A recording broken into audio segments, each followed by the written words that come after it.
Got to provide room in this life for the spontaneous movement of the Spirit, yes? Yes, thank you. Let's give Reverend Kit some love this morning, shall we? Thank you, Reverend Kit. Beautiful, beautiful, beautiful. So we'll move right into the sermon. This morning I want to talk with you about gratitude and thanksgiving and the art of traveling light now. How beautiful is that, right? Traveling light. We could all use a little lightness in our travels along the way, yes? Some lightness of being, some lightness of heart, some lightness of mind, some lightness of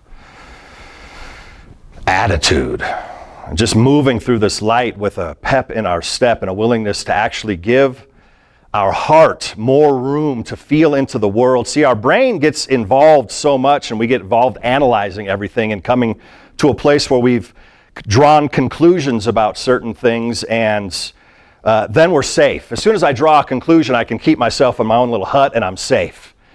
But to keep an open heart and an open mind means that I move through life with some vulnerability. It means I move through some life with some willingness to entertain another point of view. And I've been grateful over the past year plus to have been moving through life with a guy that we say goodbye to today, who we've been saying goodbye to for a couple of weeks, and that's Reverend John. He hates it. He hates it and he loves it. But that's right. Keep it coming, stop. Keep it coming, stop. I've been blessed.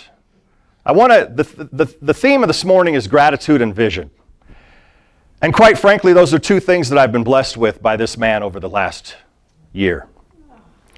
And so I wanted to share as a kind of a goodbye to my friend and I know you're going to kick ass in Kalamazoo, Michigan kind of thing.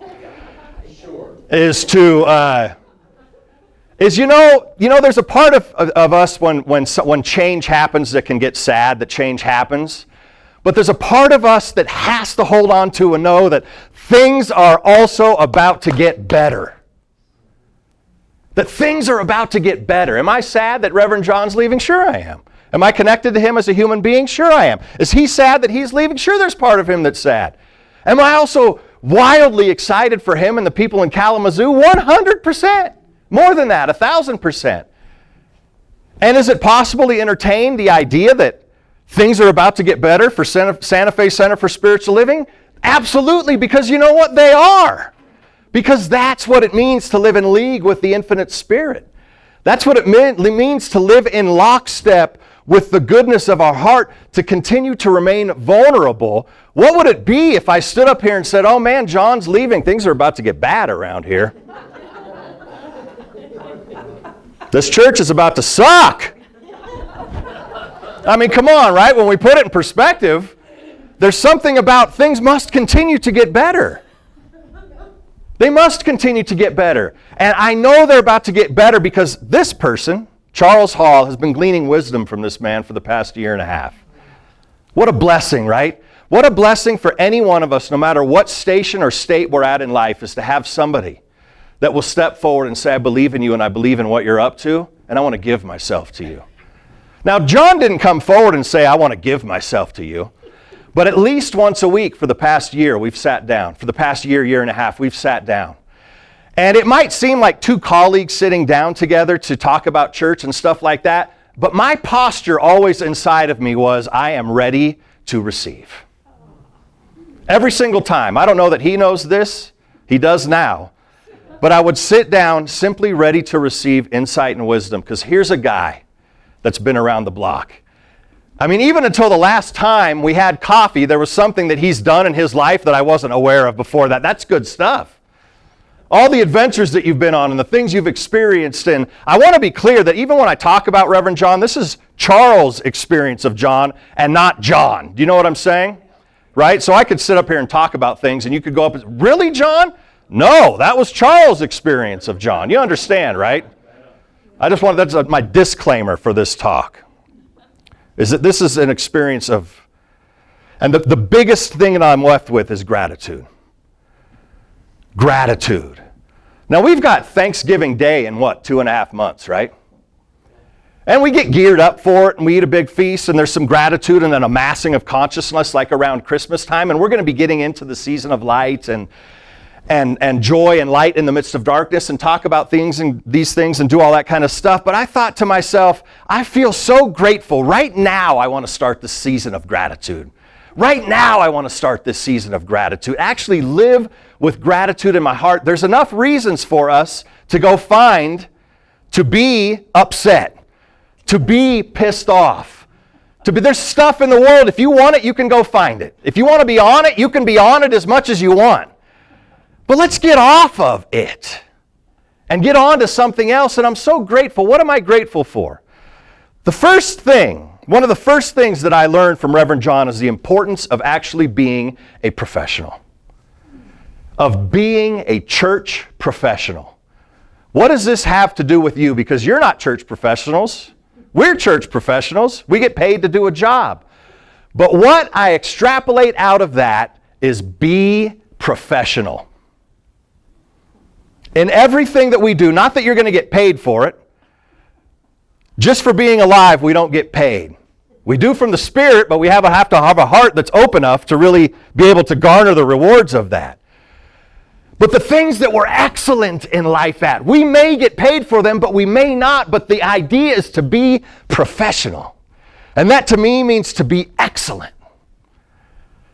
To be excellent. What are you up to in life right now? And are you being excellent about it? Are you doing things that lead to excellence, that lead to wild creativity, that lead to joy, that lead to when you step away from something, you can say, and this is another thing that I gleaned from my friend, the things might just be coming in, even though they're not main points, is to place yourself in experiences and lend to experiences where you walk away saying, this is time where this is time well spent. That I've handled myself in such a way today with excellence and with professionalism. Not that I'm getting paid. Perhaps we'll call it excellent amateurism. Whatever you want to call it. Amateurism with excellence. But that we move through life knowing that we left it all, sports analogy folks, left it all on the field. So that when you get to the end of the day and you're putting your head on the pillow, you can say, that was a day well spent. That was time well spent. How many times did I hear from my friend Reverend John when we walked away from a board meeting or from just a coffee or a something, and he said, that was time well spent. That is a reflection of consciousness, gang. Because a number of other people there in whatever endeavor you could be having could be saying, oh man, that wasn't time well spent. What are we doing? That is a reflection of consciousness. It's an intention and a desire to see the good and the beauty in the event that's happening. That's living with professionalism. It's living with excellence. I encourage all of us to live today with excellence, with some level of professionalism, with some, today I have experienced a day that has been time well spent. When was the last time you came away from a day and said, that was a day well spent? I spent today well. Not just because I went boating and had fun. Is there boating around here? Can we go? Okay, good. Talk to me about boating whenever because I want to go boating sometime. Lake Abiquiu, is that where we go? Is that? Okay, great. Well, there's a lot of land. It's good. Is there? Good. Love it. Or because I played golf or did something fun for myself. Those are easy things. But did I, you know, one of the basic easy stuff, right? You give a smile. You lend a hand. You know, bring somebody to church. Whatever the stuff might be. Did I get a little bit out of myself so that I could help another? Time well spent. Did I get a little bit outside of myself so that I could serve another? Time well spent. This is a life of gratitude. That's another way of saying I'm grateful. I had a day today that was time well spent. I'm grateful for my day. I got out of myself enough to give to another. I learned that from my friend Reverend John. Get out of yourself just enough, or way more than enough, so that you're uncomfortable, but you're serving somebody else. You're in service. You're in service. You're serving somebody. This is to live a life of gratitude. Service says I'm grateful enough to be aware that I have so much that I got to give it away. That I got to give it away. I'm giving it away. The other thing I'm inspired by is, and I don't know how to qualify this except to bring age into it a little bit. No, but, I just, Ernest Holmes would even say, and many other mystics and sages, and that age is nothing but a number that you entertain in your head. Everybody just take it. Age, I don't want to talk about age. I want to talk about life. But there's an agreement that a number of us can get into in our head that says, oh, I'm at this particular station or state of life, and therefore I can't continue. I'm just where I'm at, right? So my experience of Reverend John is that he came to Santa Fe to retire, right? Stop me in real time if I'm speaking out of turn. I don't think that I'm going to, though. No, this is embarrassing but great. Oh, okay. Embarrassing in a beautiful way? Sure. Okay. But there's something alive within the human soul that says, I want to contribute, right? Now, there's nothing wrong with retirement, there's nothing wrong with working, and there's nothing wrong with any of it. But there's something beautiful and magical about being open, about being willing to play, about continuing to live our life, and however it shows up, living with enough gratitude that when something comes along, I'm not shut down to it. There's a willingness and an openness to say, I'm still ready to play when it inspires you. We don't want to be dead while we're still alive. Right? And I'm not saying, again, what was my disclaimer? This is Charles' experience, not John. I'm not saying John was dead when he came to Santa Fe and Kalamazoo brought him back to life. That would be weird anyway, wouldn't it? I'm saying that there's a willingness inside each one of us to allow inspiration to hit. That there's a willingness to continue to be inspired by work that's still in front of us. It could have been that Reverend John wasn't aware there's still work in front of him to do. And then there was a willingness and an openness to be inspired, to continue to be about the Spirit's work. That is my prayer for each one of us. That there's a willingness that we don't die before we're dead. That's really it. Don't die before you're dead. And a grateful heart continues to keep us alive, keep us to be vital, to be willing to have the inspiration hit us when it does, that we can be activated. Because being activated is a little bit terrifying sometimes. Because what does being activated do? It's going to ask you to step out of your comfort zone. It's going to ask you to step out of what you've come to know as home, perhaps, where it's easy and comfortable and you feel good and you meet a community of people and this and that and the other thing. But what about when inspiration strikes? Are you still willing to be inspired? Being alive within means I'm still willing to be inspired. Don't die while you're still alive. That inspiration that's alive within each one of us, that spark, that possibility that's alive within each one of us, just stay in touch with it just a little bit. God knows how to do the rest. If the door's open just a little bit, and even if it appears to be set in stone and it's just open just a little bit, the Spirit knows how to very gracefully, gently, and easily open that door wide for every single one of us. Is there a vision for your life still? Do you still have a vision for your life? And I don't mean still like you had one and it's gone away, but maintaining that internal posture that says, I'm willing to play the game. I'm willing to play. Whatever your station, working, retired, semi-retired, well, it doesn't matter. I have an openness and a willingness inside of myself to have inspiration strike whenever it does. And then simply be vulnerable and willing to say yes. To say yes. We're sending off a little bird. Hi, little birdie. Go fly, little bird. Tweet, tweet. I feel like we're the family that's sending our man off to college. I feel like we're the man that said that there's an inspiration there. You know, my niece just she's going to Embry-Riddle in Daytona Beach, right? She's a pilot. My 18, almost 19-year-old, she's just about to get her pilot's license. She is inspired. She's up there doing solo flights and stuff like that and sending us pictures. And she flies over my sister's house, her aunt's house, and she says, look, there's home, right? Like, whoa, you're actually flying over the house and you're taking pictures of it? It's magnificent. It's fantastic. It's inspiring. I think I told you all this. I am inspired by her to glean that inspiration of having a vision. Something that continues to pull you forward. And it may not be, I know exactly what it is, gang. We don't have to know exactly what it is. My man, Reverend John, is a church professional. He is an extraordinary minister of the heart. He didn't know where, he knew what. And then the where reveals itself. And we don't know how, but we know what. And the what for most of us is to share a heart of the Spirit. To share a heart of love.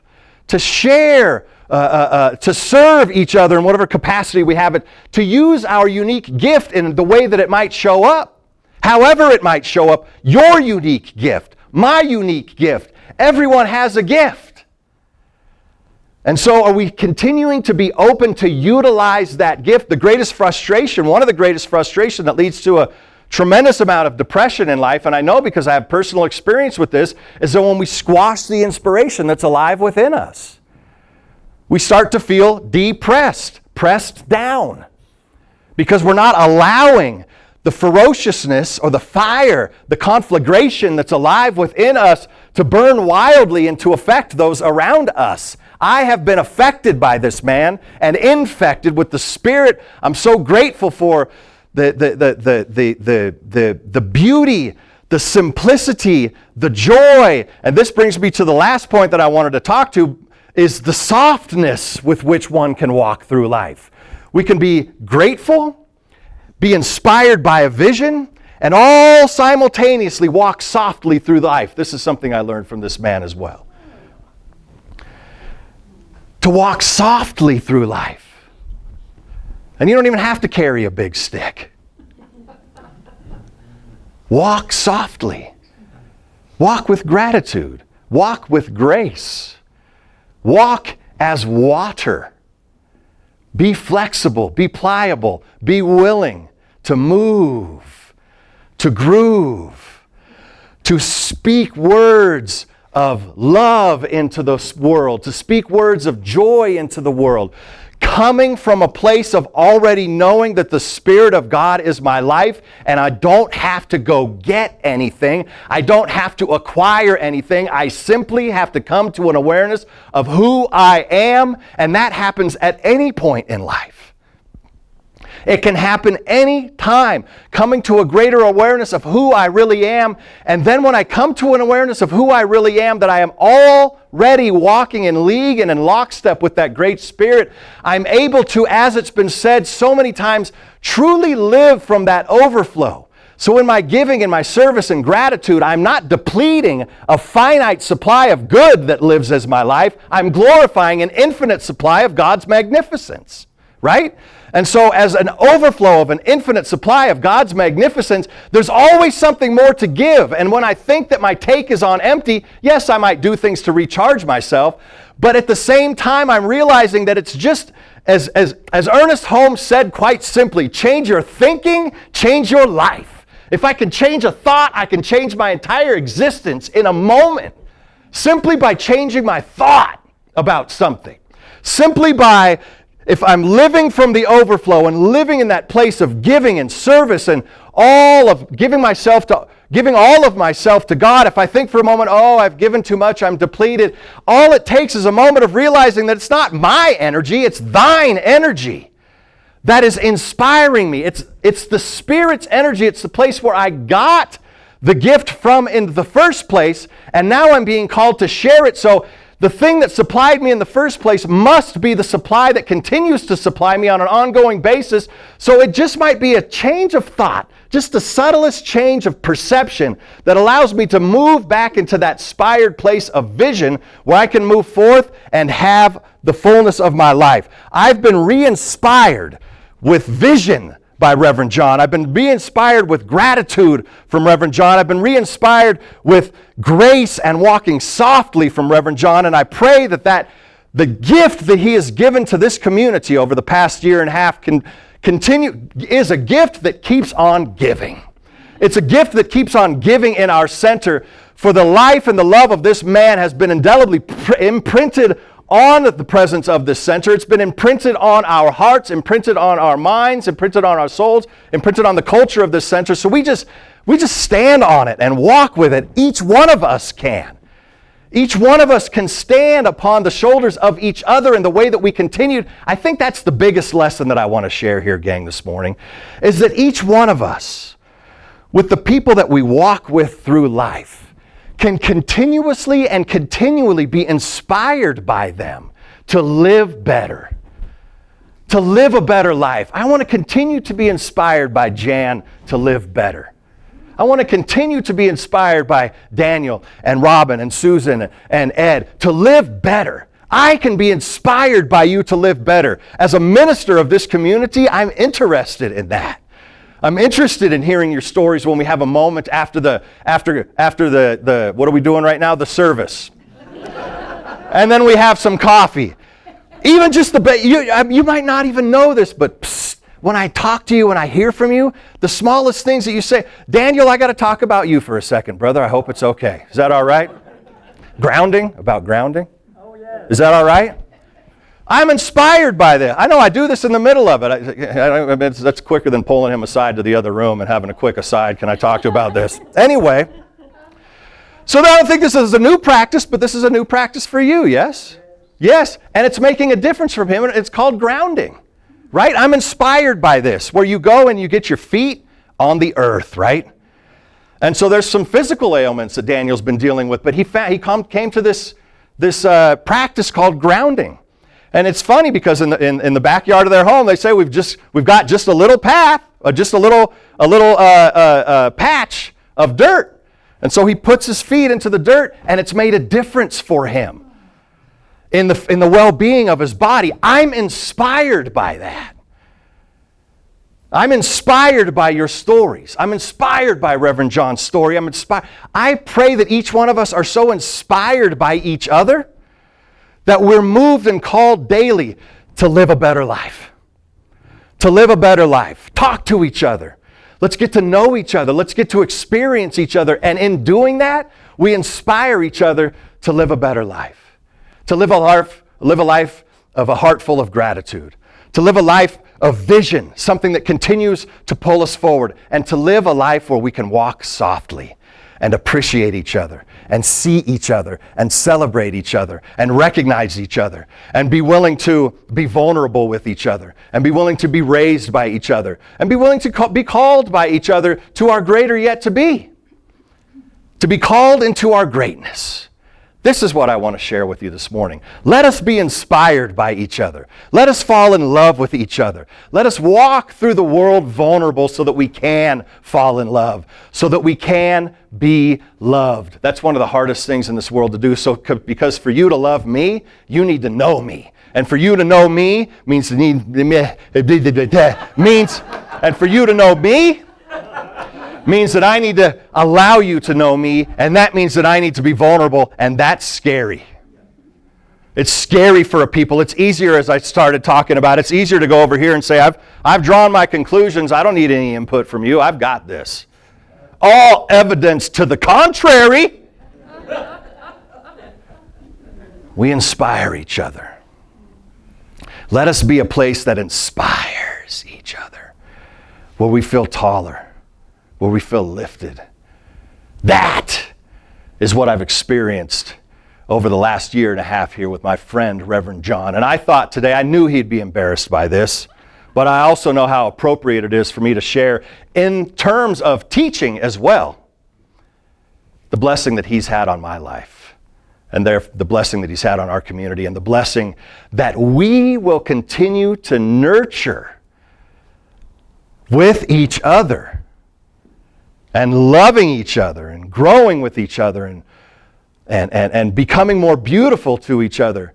You ever had it? I'll close with this because I could just go on and on, I feel like, at this point. You know where you get to know somebody and they look a certain way, and then as you get to know them better, they actually it changes the way they look? Have you ever noticed that? That your perception of how they look physically changes as you get to know them? See, I've noticed that as I've gotten to know all of you over this past year and a half. You start to look different. Why? Because my heart's more full for you. My heart is more full for you. We're up to something here at Santa Fe Center for Spiritual Living. Whether there's 500 people in this room, 50, 20, we're up to something. We're up to what we're doing right now. That's creating a community of love. Creating a community of all those things that are in our community declaration. That's a high bar. That is a standard, and we can't let down. And it doesn't mean we make it every day, absolutely not. But it does mean that there's a vision that's pulling us forward. And that's what I'm interested and committed to for us as a community. Are you with me? Yes. Are you with me? Yes. We're up to something as a community. And I would like to take just one more moment. We'll have a time after the service to love Reverend John, but to give Reverend John some love and appreciation for all of the magnificent ways that he has served our center. Yep. It's important. All the ways that he has served our center that has made it a better place. And we will continue to get better. And that's what we do. As Kalamazoo continues to be blessed and highly favored in the eyes of God, as I hope all of our centers are. So with that, let's pray.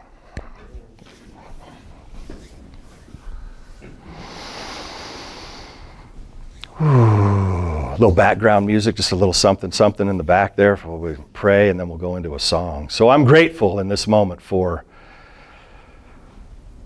this moment.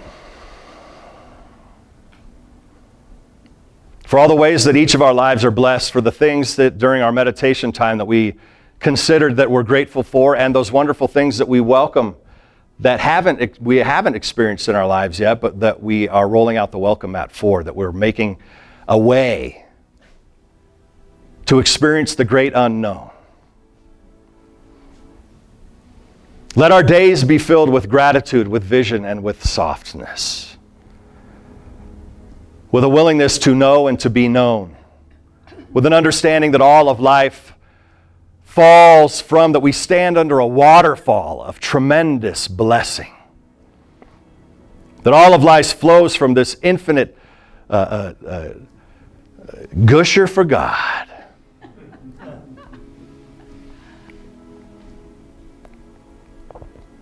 That each of us are sourced and supplied by that magnificent, endless good.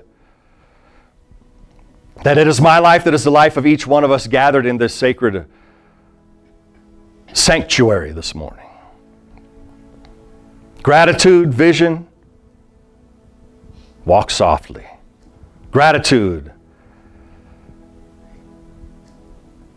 I pray that each of us in this room are lifted and raised in gratitude. A clarifying gratitude, an inspiring gratitude that does continue to present to us an inspired vision. An inspired view of life that continues to pull us forward in the greater yet to be. And softness. A willingness to move through life with a heart open and vulnerable. Willing to experience our fellow human beings as beauty, as good, as blessed.